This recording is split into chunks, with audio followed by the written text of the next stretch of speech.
Welcome, Dr. James Beckett, Sports Card Insights, here with Scott Prusha, Sports Marketing Director for Panini. We're doing another of the Dueling questions format, which is unscripted, I think unedited, and I am perhaps unprepared for somebody that knew me 20 plus years ago what he might ask. So anyway, Scott, welcome to the show, but thanks to other sponsors, not just Panini, who is Scott's employer. And there's also Beckett Media, Beckett Grading, Beckett Authentication, where Scott used to work, as well as ComC.com, Burbank, Sports Cards, Rob Veras, Mike Fruitman at Mike Stadium Sports Cards, Chris Ivey, Heritage Auctions, Bill Huggins, Huggins and Scott Auctions. Oh, yeah, and there's another couple of card companies, Tops and Upper Deck. But today, I'm with my favorite company for today, which is Panini.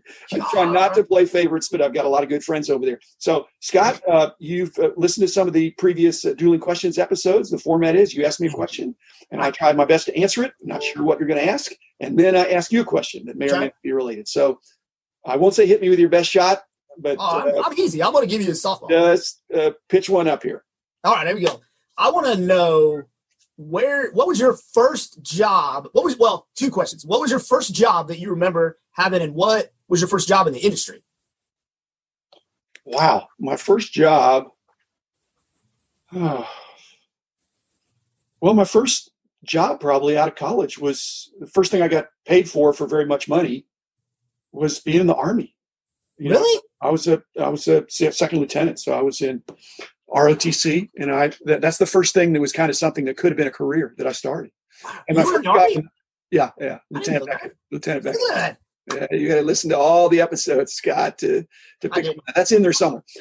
In fact, that may have come up with Rich Klein asking one of his dueling questions. The other part of it was what was my first job in the hobby. I think my first job was collector, but I also very quickly became a dealer and a show promoter. And and Gervis and I started the first collecting club down here. So that was way predates any publishing activities.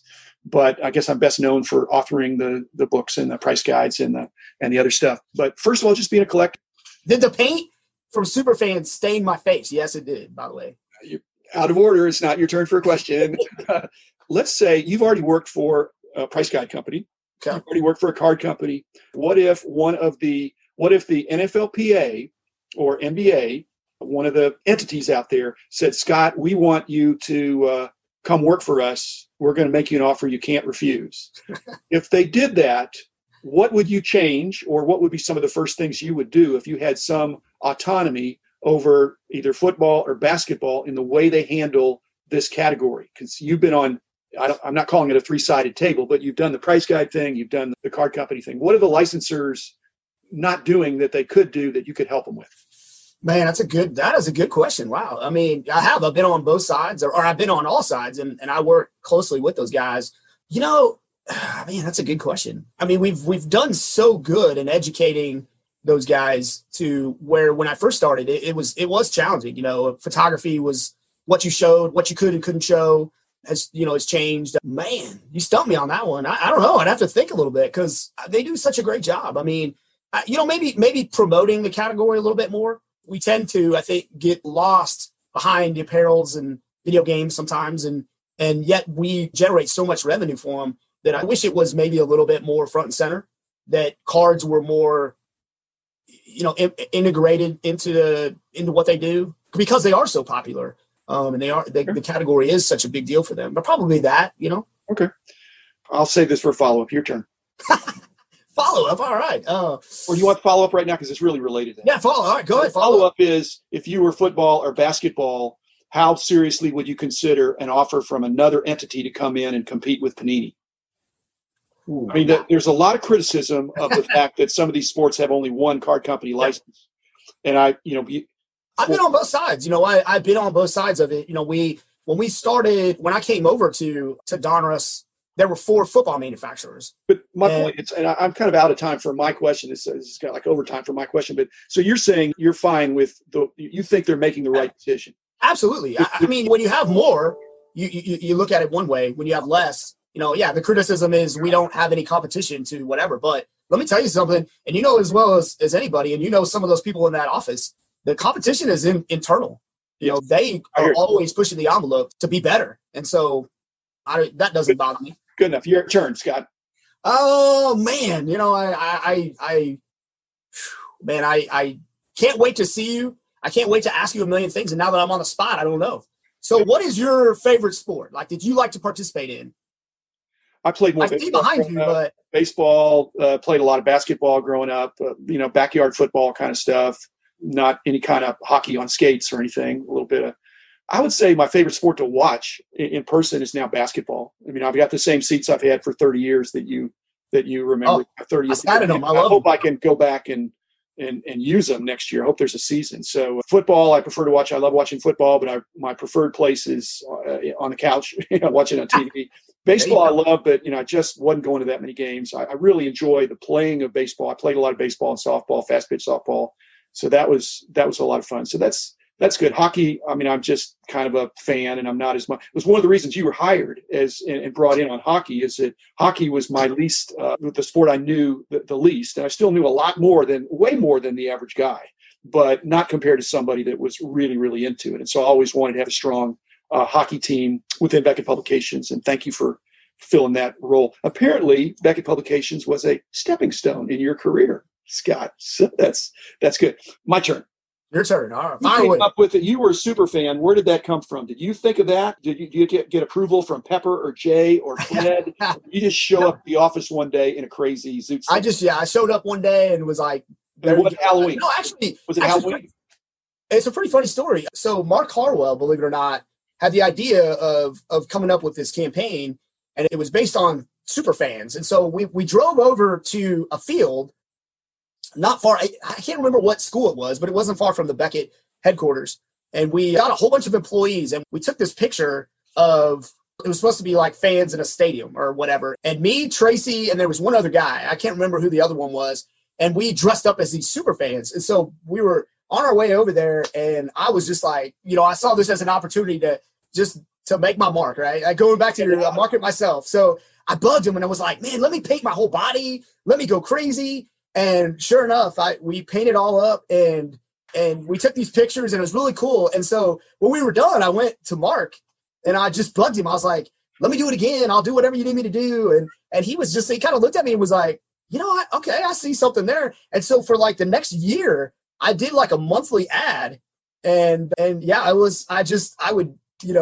paint up and go do stuff, and they dressed me up with Christmas lights, and I would do all sorts of different things. And I just saw it as an opportunity about marketing yourself. I saw it as an opportunity to kind of bond a little bit with Mark, and then, show you that I had different things other than analytical skills, right? You do realize I never approved that. Never approved. No, I don't. I had no idea. Mark. I'll blame Mark. That was anarchy. That was anarchy. I did not run a tight ship. Your turn again. Question. What one thing from your career at Beckett did you keep or means the most to you? What thing or what? Yeah, like what one thing? Like, is it one thing that you have in your possession right now from your time at Beckett that you're super proud of, that you have on the mantle, that you just that's your thing? I think it's more the relationships. I don't know that it's, even though I'm a collector and I got lots of cards, but I really think that's what you carry with you is the relationships. Do I have a plaque in my cabinet? Well, I mean, do you have like the first copy? I got all that stuff. It's not as meaningful as the the kind of the ongoing relationships, and that's the beauty of it. Is that when I sold the company, I really was selling an aspect of, not myself, but I mean, it's just the company was sold, but I got to maintain the relationships. Actually, I didn't have to do payroll anymore, so it's the best of both worlds. I get to be friends with people instead of just the boss. So but you took nothing. I know you did when you sold the company.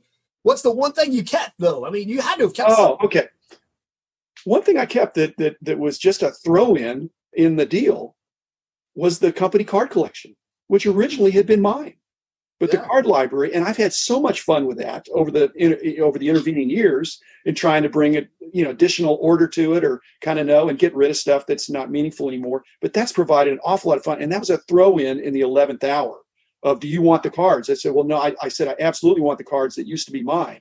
And they said, well, how do you know which ones used to be yours? I said, well, a lot of the older ones. And they were thinking, well, that must be the valuable ones. And so, I guess we're not going to talk him out of that. And so, you can have the cards. And I didn't realize then when it was written up, it was all the cards.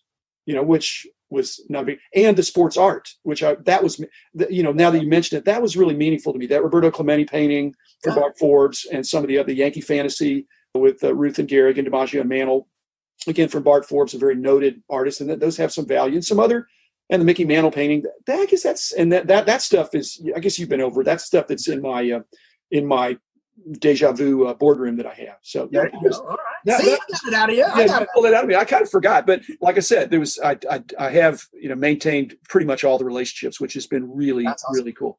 Okay. Now to go back to your question and loop back to your question. I still have the cape and the shoes from the Superfan. I don't have the hat, I don't think. Scott, that's my property. Well, you said you didn't approve it. I know. I'll tell you what, I'll sign one of the shoes and mail it to you. How about that? That was a work for hire. That's a work for hire. You produced that, so that needs to get. Actually, I think that was totally of your own initiative. Actually, I have your car. I have your one. This would be a good trivia question. You are one of the few people that has 2 cards on my wall of fame. What? Wow. You have, there's 1,000 celebrities up there. They cover all the different sports, but I have a Scott Prusha game used. I think it's Panini. And I have one of the original Superfan cards. Yes. And it's slabbed because all those cards are slabbed. So you're up there twice. And that is my kids have one and they're just like, that's you, Daddy? That's right. That's right. I was skinnier. I was much skinnier back then. No, we're not going to get into that. What is your turn or my turn? Because we got one more. Okay. One more. You were around. You were there, and in your origin story, you talked about the transition from Donruss to Panini. But you also observed you were no longer at Beckett Publications when Beckett Publications sold. Can you compare and contrast, my situation or how it happened for the Beckett Publications going to Beckett Media compared to Ann's situation? Because they were both, kind of an individual owner that sold to a more corporate type entity. In a positive way. I'm not trying to throw anybody under the bus, but it's really difficult to sell something that you're like Ann was very involved. She was, I don't think I was paternalistic, and I don't think she was maternalistic in a bad sense, but obviously there was one person there. So can you compare and contrast that? Just curious. It in my opinion, it was completely different. And I say that because I remember when you sold the company, and it hurt. I mean, it hurt like me personally, and I wasn't even working there, because your name is the company name. Yeah. Ann was behind that company, and it had changed hands a couple of times, and then she had started playoff in '92, and then acquired the Donruss names and stuff like that, and she was headed down a different path. I mean, she was into the Bible Quest stuff, and that was where her passion was headed. Right. And so she wanted to focus on that. So it was kind of a different situation where it was like, she knew it was her time to go, and she sold to Panini. Whereas, again, this is the outside looking in. You may have been ready to go, but your name is the company name. And so when I heard that went through, it really did hurt me, because I was kind of like, man, that is the guy. He is the one behind that. And so, as far as where the paths they went down, I think it was different. I mean, Panini is incredible company. They globally have just such a wide base. Whereas, like, I'm not in the day-to-day for Beckett, so I don't know necessarily that part of it. But I say that's the difference, is that and it was time for Ann. Whereas I don't know about you personally, but I don't think it was ever your name is on the company. It's never Jim can't go. Yeah, well, I did at times, Scott. I mean, I know you're trying to talk me back into it, but I'm back into it as a podcaster, and delighted to have you as a guest today. Thanks, listeners. Still enjoying this. And, I miss some of the aspects of the old Beckett Publications and working with Scott and others. But, time moves on, and I'm happy where I am. So thanks, listeners. Thanks, Scott. Be back again tomorrow with another episode.